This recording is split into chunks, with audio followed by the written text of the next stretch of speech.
नमस्कार, मैं आमिना और आप देख रहे हैं यूएनएन। यूपी विधानसभा चुनाव को कुछ ही महीने बचे हैं, जिसके बाद से ही सभी पार्टियों ने अपनी तैयारियां भी कर ली हैं और अपनी चुनावी रैलियों का शंखनाद भी कर दिया है। बात करें अगर भाजपा की, सपा की, कांग्रेस की या फिर बसपा की, सभी पार्टियों ने अपनी चुनावी रैलियों का आगाज कर दिया है और गाहे बेगाहे अपनी अपनी पार्टियों को आगे ले जाने की बात भी कर रही हैं। जिसमें अगर देखा जाए तो छोटी पार्टियां भी आगे आए और उन छोटी पार्टियों का इन बड़े राज्य में क्या उद्देश्य था, क्या महत्व था, वो भी हमने आपको बता दिया। लेकिन अब सवाल ये उठता है कि देश के सबसे बड़े सूबे उत्तर प्रदेश में, जहां राजनीति चरम पर है, जहां पर विधानसभा चुनाव नजदीक है और जहां पर छोटे छोटे मुद्दे भी बड़े मुद्दे बन जाते हैं और जहां आम सी बात खास बन जाती है, वहां पर एक ऐसा समुदाय है जिस पर सबकी नजर रहा करती थी और उस समुदाय को लेकर लोग अक्सर चुनाव भी लड़ा करते थे। मैं बात कर रही हूँ उत्तर प्रदेश के मुस्लिम वोटर्स की। जी हाँ, अगर उत्तर प्रदेश के मुस्लिम वोटर्स की बात की जाए तो सपा या फिर कांग्रेस या यूं कहें कि बसपा को भी कहा जाता था कि उनके कोर वोटर जो हैं वो मुस्लिम है, यानी कि अल्पसंख्यक जो है उसको हटाकर देखा जाता था। कहा जाता था कि इनकी जो पार्टी है वो इनको जो बात करती है, मुस्लिम्स की बात करती है और तमाम बड़े नेता इनकी पार्टियों में मुस्लिम समाज से, मुस्लिम समुदाय से ही आते थे। इसी तर्ज पर इस बार भी साल 2022 का चुनाव देखा जा रहा था, लेकिन कहीं ना कहीं यूपी विधानसभा चुनाव की जो सियासत है उसमें मुस्लिम समुदाय काफी दूर नजर आ रहा है, या फिर ऐसा लग रहा है कि मुस्लिम सियासत काफी शांत है, या फिर नेताओं ने या फिर उन बड़े राजनेताओं ने इस बार उन्हें उतना तर्ज, उतनी अहमियत नहीं दी जितनी साल 90 के दशक से ही यूपी में या फिर दूसरे भी प्रदेश में मुस्लिम वोटर्स को दी जाती थी। कांग्रेस की बात करें तो कांग्रेस को कहा ही जाता था कि कांग्रेस का कोर वोटर जो है, कांग्रेस को जो एक मुश्त वोट मिलता है वो मिलता है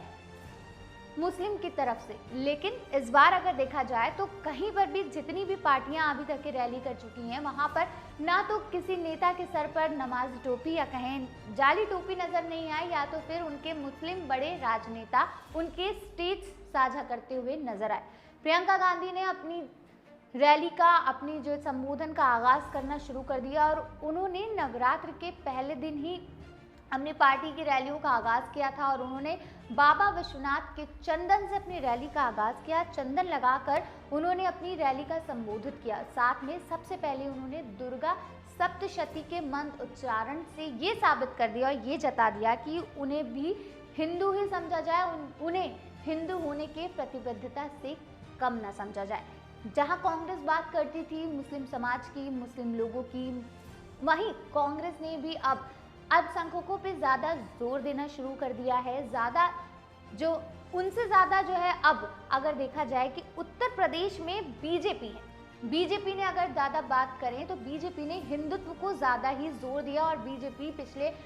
तमाम सालों से हिंदुत्व का जोर देते देते आज जो बीजेपी है वो वीआईपी की तरह ही, और जो पूरी तमाम दूसरी पार्टी हैं उनके साथ अपनी एक अलग पहचान बना चुकी है और उसकी एक पहचान हिंदुत्व के साथ भी है। इसी तर्ज पे अब तमाम विपक्षी पार्टियां भी आ गई हैं और उन्होंने शायद मुस्लिम समुदाय या फिर कहें मुस्लिम सियासत को पीछे छोड़ दिया और उनसे परहेज करना शुरू कर दिया। इसी वजह से प्रियंका गांधी वाड्रा के साथ भी कोई बड़ा नेता नहीं दिख रहा था। वैसे कांग्रेस में नसीमुद्दीन सिद्दीकी हैं, लेकिन उसके बाद भी कोई ऐसे नेता नहीं दिखे जो उनके साथ नजर आ रहे हों। और उनके स्टेज पर अगर बात करें सपा की, तो सपा को कहा जाता था कि अगर कांग्रेस के बाद कोई ऐसी पार्टी है तो वो थी सपा। लेकिन सपा में भी आप देख ही रहे हैं कि पहले थे आजम खान, अब आजम खान जेल में है, उसके बाद से सपा की कोई भी ऐसी रैलियां नहीं है जिसमें उनके साथ कोई मुस्लिम नेता नजर आ रहा हो। मुस्लिम नेता थे जरूर, लेकिन उन्होंने भी सपा की लाल टोपी ही पहनी हुई थी। इसके साथ ही अगर बसपा की बात करें तो बसपा ने भी अपनी जो पार्टियां हैं उसमें किसी ऐसे राजनेता को आगे नहीं किया है जो मुस्लिम वर्ग से आते हों। उन्होंने भी ब्राह्मण सम्मेलन करके हिंदुत्व को इकट्ठा करने की बात करी और पिछले कुछ दिनों से जो आरएलडी के प्रमुख है जयंत चौधरी, जिन्होंने अपने खोए हुए सियासी जनाधार को वापस लेने की कोशिश कर रहे हैं, वो भी नवरात्र के पहले दिन आए और उन्होंने अपने जो दादा हैं चौधरी चरण सिंह की जो जन्मस्थली है हापुड़ के नूरपुर से अपने जन आशीर्वाद यात्रा निकाली। उसमें भी उन्होंने सिर्फ हिंदुत्व की बात की और मुस्लिम सियासत को आगे आने से उन्होंने भी परहेज किया। तो ये बात हो गई कि भाई उत्तर प्रदेश में इस बार देखा जाए तो कहीं ना कहीं मुस्लिम सियासत जो है काफ़ी धीमी लग रही है और हिंदुत्व को आगे बढ़ाने की बात बीजेपी की तर्ज पे की जा रही है, क्योंकि बीजेपी ने लगातार वोट जीतती आई है। तो शायद कहीं ना कहीं हिंदुत्व की बात करके और इन तमाम विपक्षी दलों को देखा जाता है तो सिर्फ इसलिए देखा जा रहा है कि शायद ये दूसरे समुदाय के लोगों को ज़्यादा अहमियत देते थे। इसके बाद इसी के चलते अब जो ये विपक्षी नेता हैं वो अब सिर्फ इसी बात पर जोर दे रहे हैं कि किस तरह से पूरे हिंदुत्व को जोर दिया जाए। तो ये थी यूपी विधानसभा चुनाव से पहले जो मुस्लिम समाज की, जो मुस्लिम राजनेताओं की अहमियत थी वो कैसे कम होती जा रही थी, ये मैंने आपको बताया। फिलहाल हम आपको बताते हैं अब कि यूपी विधानसभा चुनाव में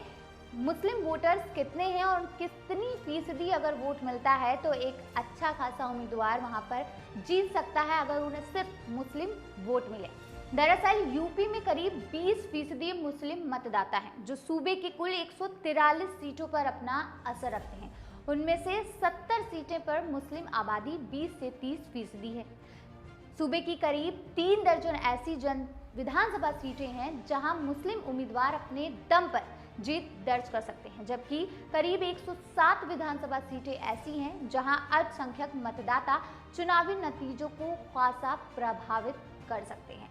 तो ये ऐसी चीज़ें हैं, ये फिर ऐसे तथ्य हैं जिनको देखते हुए भी तमाम पार्टियां इस तर्ज पर लगी हुई हैं कि किस तरह से यूपी में वो अपनी सरकार ले आएं। और अगर बात करें कि हिंदुत्व को आगे बढ़ाने की बात हो रही है और कहीं ना कहीं अब जो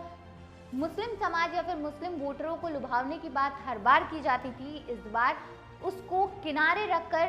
बीजेपी की तर्ज पर आगे बढ़ रहे हैं। और अब देखना ही होगा कि यूपी विधानसभा चुनाव 2022 में ये जो नया प्रोपेगेंडा है या फिर नया जो प्रैक्टिस कर रहे हैं या फिर कहें कि किसी और की नकल कर कर चुनाव में आगे बढ़ने की जो तैयारी की जा रही है उसका कैसा असर पड़ता है। जैसे भी नतीजे आएंगे हम आप तक पहुंचाते रहेंगे, इसलिए देखते रहिए यूएन।